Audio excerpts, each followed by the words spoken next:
Assalamualaikum warahmatullahi wabarakatuh. Kami dari kelompok 2 Hukum Bisnis ingin mempresentasikan hasil diskusi kelompok kami mengenai perlindungan konsumen yang beranggotakan saya sendiri Muhammad Irfan Rifai NPM 190055, yang kedua Putri Mei Lindasari NPM 2013, yang ketiga Muhammad Ulin Nuha NPM 200031. A. Pengertian dan dasar hukum. Para konsumen merupakan golongan yang rentan dieksploitasi oleh para pelaku usaha. Oleh karena itu diperlukan seperangkat aturan hukum untuk melindungi konsumen. Asas perlindungan konsumen itu ada 5. Yang pertama adalah keadilan, manfaat, keseimbangan, keamanan dan keselamatan, dan kepastian hukum. Selanjutnya ada tujuan perlindungan konsumen. Yang pertama, meningkatkan kesadaran, kemampuan, kemandirian konsumen. Yang kedua, mengangkat harkat dan martabat konsumen. Yang ketiga, pemberdayaan konsumen. Dan keempat, sistem perlindungan hukum. Yang keenam, menumbuhkan kesadaran pelaku usaha. Yang ketujuh, meningkatkan kualitas barang atau jasa. Hak dan kewajiban konsumen dan pelaku usaha. Yang pertama adalah hak atas keamanan dan kesehatan. Yang kedua, hak atas informasi yang jujur. Yang ketiga adalah hak pilih. Dan yang terakhir, hak untuk didengar. Hak tambahan bagi konsumen. Yang pertama adalah hak advokasi. Yang kedua, hak pembinaan dan pendidikan konsumen. Yang ketiga, hak dilayani, jujur dan tidak diskriminatif. Yang keempat, hak kompensasi. Yang kelima, hak perundang-undangan. Kewajiban konsumen. Yang pertama adalah membaca petunjuk, informasi, prosedur pemakaian barang atau jasa demi keamanan dan keselamatan. Yang kedua, beritikat baik dalam melakukan transaksi pembelian barang atau jasa. Yang ketiga, mengikuti penyelesaian hukum tentang sengketa konsumen secara patuh. Hak pelaku usaha dari Ma, yaitu yang pertama, menerima pembayaran sesuai kesepakatan. Yang kedua, mendapatkan perlindungan hukum dari pelakukan konsumen yang tidak beritikat baik. Yang ketiga, melakukan pembelian dari sepatutnya dalam penyelesaian sengketa konsumen. Dan yang keempat, merehabilitasi nama baik apabila ternyata dalam penyelesaian sengketa dengan konsumen ternyata kerugian konsumen bukan disebabkan oleh barang atau jasa dari pelaku usaha tersebut. Yang terakhir, hak lain yang diatur dalam berbagai perundang-undangan. Terus yang berikutnya, kewajiban pelaku usaha. Yang pertama, beritikat baik dalam melakukan kegiatan usahanya. Yang kedua, memberikan informasi yang benar, jelas dan jujur. Yang ketiga, memberikan dan melayani konsumen secara benar, jujur dan tidak diskriminatif. Yang keempat, menjamin mutu barang atau jasa sesuai standar yang berlaku. Yang berikutnya, memberi kesempatan yang masuk akal kepada konsumen untuk mencoba dan memberikan garansi barang atau jasa. Yang berikutnya, memberikan ganti rugi ketika terjadi kerugian bagi konsumen. Yang berikutnya, menyediakan fasilitas purna jual oleh produsen. Dan yang terakhir, memberikan garansi barang atau jasa. Yang berikutnya ada perbuatan yang dilarang bagi pelaku usaha. Yang pertama yaitu larangan yang berhubungan dengan barang dan atau jasa yang diperdagangkan. Kepada produsen atau pelaku usaha dilarang mempromosikan atau memperdagangkan barang atau jasa dan wajib menarik dari peredaran barang jika barang tidak sesuai dengan standar yang dipersyaratkan, jika tidak sesuai dengan berat bersih, tidak sesuai dengan ukuran, takaran, dan timbangan. Terus yang kedua, larangan yang berhubungan dengan promosi atau iklan yang menyesatkan, seperti harga atau tarif suatu barang dan jasa, kegunaan suatu barang atau jasa, kondisi, tanggungan, jaminan, hak dan ganti rugi atas suatu barang atau jasa, tawaran potongan harga atau hadiah menarik yang ditawarkan, bahaya penggunaan suatu barang atau jasa. Yang ketiga yaitu larangan dalam hubungan dengan penjualan barang secara obral atau lelang yang menyesatkan. Dalam hubungan dengan penjualan barang secara obral atau lelang, pelaku usaha dilarang menyesatkan konsumen dengan lain sebagai berikut. yaitu menyatakan barang atau jasa tersebut seolah-olah memenuhi standar mutu tertentu, menyatakan barang dan atau jasa seolah-olah mengandung cacat, tidak berniat untuk menjual barang dalam jumlah tertentu, tidak menyediakan jasa dalam kapasitas tertentu, menaikkan harga barang atau jasa sebelum obral. Dan yang keempat, larangan yang berhubungan dengan waktu dan jumlah yang tidak diinginkan.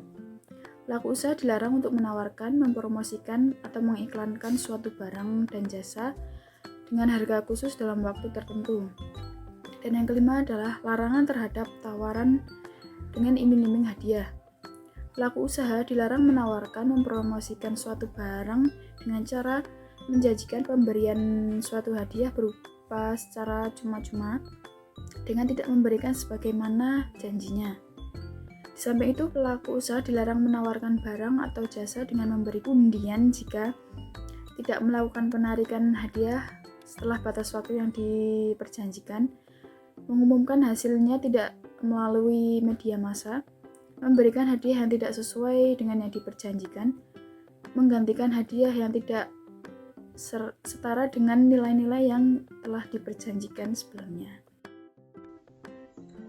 Selanjutnya adalah larangan terhadap tawaran dengan paksaan. Dalam menawarkan barang atau jasa, pelaku usaha dilarang untuk melakukannya dengan cara pemaksaan atau cara lain yang dapat menimbulkan gangguan, baik fisik maupun psikis dari konsumen. Yang ketujuh adalah larangan terhadap tawaran dalam hubungan dengan pembelian melalui pesanan. Dalam hubungan dengan pembelian barang melalui pesanan, dilarang A. Untuk tidak menepati pesanan dan atau kesepakatan waktu penyelesaian sesuai dengan yang dijanjikan. B. Tidak menepati janji atas suatu pelayanan dan atau prestasi. Yang kedelapan adalah larangan yang berhubungan dengan pelaku usaha periklanan. Dilarang pelaku usaha di bidang periklanan untuk A. Mengelabui konsumen mengenai kualitas, kuantitas, bahan, kegunaan, dan harga bahan dan atau jasa, tarif jasa, serta ketepatan waktu penerimaan barang atau jasa. B. Mengelabui jaminan atau garansi terhadap barang dan atau jasa. C. Memuat informasi yang keliru, salah, atau tidak tepat mengenai barang atau jasa. Yang kesembilan adalah larangan yang berhubungan dengan klausa baku. Pelaku usaha dilarang membuat klausa baku dalam kontrak yang letak atau bentuknya sulit terlihat atau tidak dapat dibaca secara jelas, menyatakan pengalihan tanggung jawab pelaku usaha, menyatakan bahwa pelaku usaha berhak menolak penyerahan kembali barang yang diberi konsumen. D. Pengangkatan hukum konsumen. Yang pertama adalah konsekuensi yuridis terhadap pelanggaran perundang-undangan tentang perlindungan konsumen.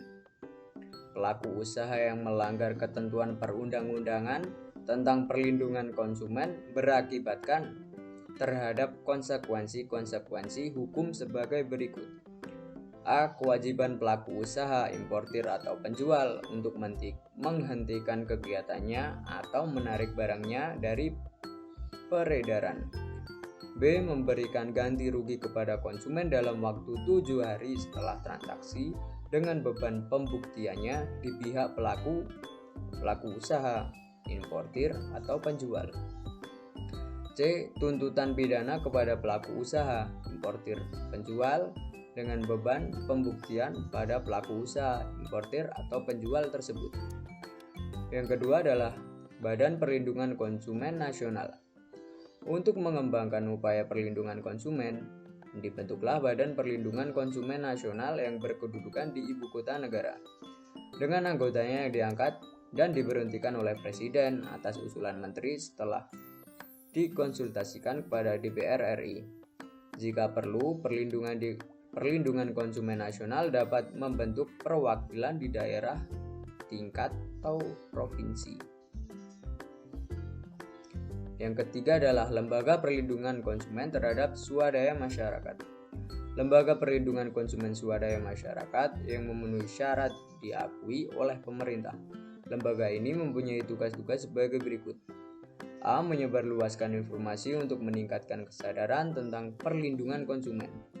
B. Memberikan nasihat kepada konsumen yang memerlukannya. C. Bekerja sama dengan instansi terkait dalam upaya mewujudkan perlindungan konsumen. D. Membantu konsumen dalam memperjuangkan haknya, termasuk menerima keluhan atau pengaduan dari konsumen. E. Melakukan pengawasan bersama dengan pemerintah dan masyarakat terhadap jalannya upaya perlindungan konsumen ini. Yang keempat adalah penyelesaian sengketa konsumen. Penyelesaian sengketa dapat dilakukan di dalam pengadilan maupun di luar pengadilan. Gugatan dapat dilakukan oleh seseorang yang merasa dirugikan atau gugatan kelompok yang dilakukan oleh sekelompok konsumen yang mempunyai kepentingan yang sama. Lembaga Perlindungan Konsumen Swadaya Masyarakat, pemerintah atau instansi terkait apabila menyangkut dengan kerugian yang besar atau menyangkut korban yang banyak. Yang kelima adalah penerapan sanksi-sanksi. Sanksi-sanksi yang dapat dijatuhkan kepada konsumen adalah: yang pertama adalah sanksi pidana, kedua adalah sanksi perdata, dan yang ketiga adalah sanksi administrasi. Sekian presentasi dari kelompok kami.